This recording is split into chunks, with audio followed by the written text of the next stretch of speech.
பேரறிஞர் அண்ணா என்கிற அந்த தீர்க்கதரிசி தொலைநோக்கு பார்வையுடையவர்.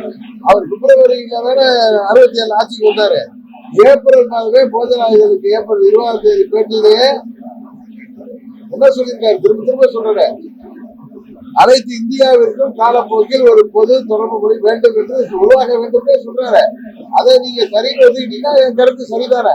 இன்றைக்கு அண்ணா அவர்கள் மாத்திரம் இன்றைக்கு உயிரோடு இருந்திருந்தால் உறுதியாக இந்த காலகட்டத்தில் இந்தியா முழுவதற்கும் ஒரு இணைப்பு மொழியாக உருவாகி வருகிற இந்தியை உறுதியாக தமிழ்நாட்டிலே அனுமதித்திருப்பார். அதான் என்னுடைய கருத்து. நான் அதுக்கான ஆதாரங்களை கொடுத்திருக்கேன். இதை நான் தயார் பண்ணதில்லை, ஏற்கனவே அண்ணா சொன்னதுடைய ஆதாரம். தமிழ் மல்ல அவர் கொடுத்தது வந்துருந்துச்சு. தமிழ் மல்ல தமிழர் வடிவமைத்த அந்த ருபீஸ்ன்றது தமிழ்நாடு ரூபாய்னு மாத்திருக்காங்க. அது மத்திய அமைச்சர்லாம் அதுக்கு கண்டனம் தெரிவிச்சு வந்திருக்காங்க. எப்படி பாக்குறீங்க? தமிழ்நாட்டு மக்களும் கண்டனம் தெரிவிக்கிறாங்க. ஏன்னா இவங்க கேட்டா ஒன்றிய அரசு ஒன்றிய அரசுன்னு சொல்றதுனால இவங்க ஒண்ணு மத்திய அரசு ஒண்ணு சிறுமைப்படுத்த முடியாது. அது போல இதெல்லாம் ஒரு அலுப்பத்தனமான செயல். அந்த அந்த ஏற்கனவே ஆறுக்கு ஒரு சிக்கலை கண்டுபிடித்ததே ஒரு தமிழர் தான். இன்னும் சொல்ல போனா அவர் திமுக எம்எல்ஏட பையன் தான். அன்றைக்கு கருணாநிதி எவ்வளவு பெரிய விழா எடுத்தாரு. இவங்க என்னன்னா இந்த சின்ன பிள்ளைங்க எல்லாம் போச்சுக்கிட்டு தீப ஒழிச்சு சொல்லுவாங்கல்ல, அவர் வேலையில இன்னைக்கு திமுக அரசாங்கம் ஈடுபட்டிருக்கு. அவர்கள் தவறுகள்லாம் ஒன்றா வெளிப்பட்டு வருது.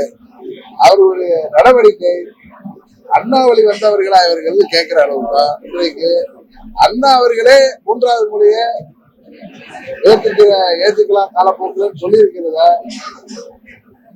இவர்கள் புரிந்து கொண்டு இனியாவது இன்னொரு மொழி போர் வரப்போகுதுன்னா கதை விடாம இருக்கிற ஒரு ஆண்டுல இந்த ஒரு ஆண்டுலயாவது நல்ல பேர் எடுத்துக்கிட்டு வீட்டுக்கு போகணுங்கிறதுதான் எல்லாருடைய எதிர்பார்ப்பு.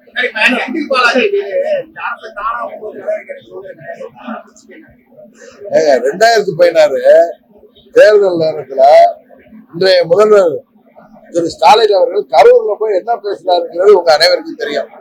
செந்தில் பாலாஜியை அவர் தம்பி அசோக்க பத்தி எவ்வளவு தாக்கி பேசினாரு. இங்க ஒரு அமைச்சர் இருக்காரு, அவரை இன்றைக்கு அவரு தான் இன்னைக்கு இவருடைய பெட் பாயா இருக்காரு. அதாவது அண்ணா திமுக இருந்தா அவங்க பாவம் செய்தவர்கள், இவர்கிட்ட வந்தா அவங்கதான் மகான்கள். ஏன்னா இவங்க கைப்பட்டதுனால நீங்க அதே செந்தில் பாலாஜி வச்சுக்கிட்டு இவங்க அடிக்கிற கூத்து என்னன்னு தெரியும். கடைசியா பாவம் செந்தில் பாலாஜி தான் சிறைக்கு போயிட்டு இருந்தாரு. இப்பொழுது அதுக்கு பின்னணியில உள்ளவர்களும் சிறைக்கு போகின்ற அளவிற்கு நிலைமை போயிட்டு இருக்கு. அதனால ஏதாவது பயத்துல பிதற்றதான் செய்வாங்க. ஒன்றிய அரசு நிதி பகிர்வுல எதிர்கட்சி ஆளக்கூடிய மாநிலங்களை தொடர்ந்து புறக்கணிக்கிறது. இப்ப நீங்க நல்ல உறவோடு இருக்கீங்க. ₹1 குறைந்தபட்சம் 80 காசு வாங்கி கொடுக்கறதுக்கான ஏதாவது பேச்சுவார்த்தை நடத்த நாங்கெல்லாம் கூட்டணியில இருக்கோம்.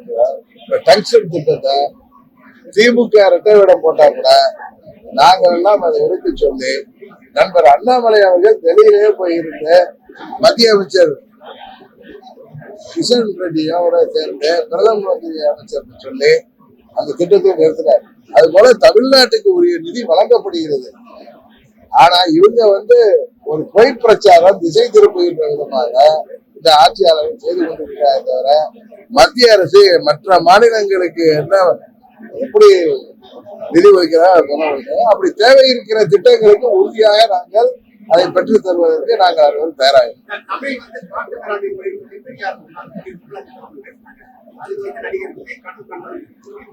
பெரியார் ஐயா பேசுறது உண்மைதானே?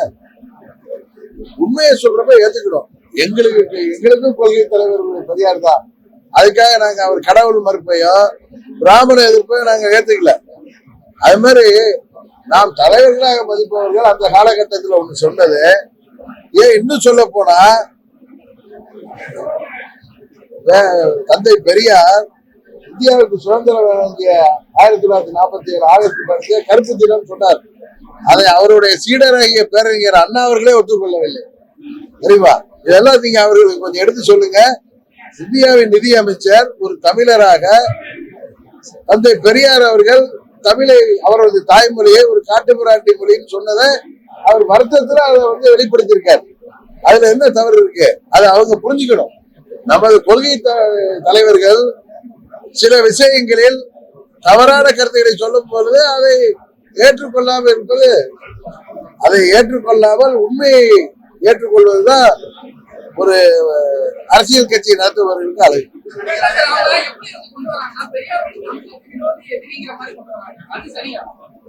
நீங்க அப்படி இன்டர்பிரட் பண்ணிக்கிறீங்க. அவங்க எடுத்துட்டு போறது நீங்க எல்லாத்துலயுமே கோர்க்கமா பேசினா. நேற்று ஒருத்தர் என்ன கேட்கிறாரு, ஒரு தமிழனா நீங்க ஹிந்தி ஏத்துக்க, தமிழன் ஹிந்தி ஏத்துக்க கூடாது, எந்த தமிழ்நாட்டுல ஏதாவது சட்டம் இருக்கா? நாம எல்லாம் பெரிதும் மதிக்கிற யார் பேர்ல கட்சி நடத்துறோமோ, யார் பேர்ல ஆட்சி நடத்துறோமோ, யாரு சாமானியர்களுக்கு ஆட்சி அதிகாரத்தில் இடம் பெற்று தந்தாரோ, அந்த ஹிந்தியை எதிர்த்த அந்த அண்ணா பேரறிஞர் அண்ணா அவர்களே சொன்னதுதான் நான் சொல்றேன். அது மாதிரி அவங்க பெரியார் சொல்லியிருப்பது நம்ம தாய்மொழியை காட்டுக்குறாட்டி மொழின்னு சொல்றது, நீங்க அதை அவர் பெரியார் தமிழுக்கு எதிரின்னு அது சொன்னது ரைட்டா என்னன்னு தான் நான் கேட்கிறேன். அதை விட்டுட்டு நீங்க வேற இடத்துல போய் பார்த்துட்டு இருக்கீங்க. சொல்லலாமா? இப்ப நான் சொல்லிதான் விடுவீங்களா நீங்க? அப்பாவோட ஆட்சியில சட்டம் அப்பாவோட ஆட்சியில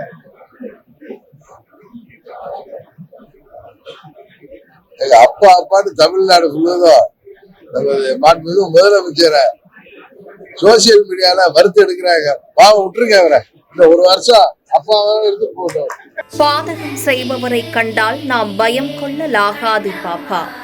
மோதி மிதித்து விடு பாப்பா, அவர் முகத்தில் உமிழ்ந்து விடு பாப்பா.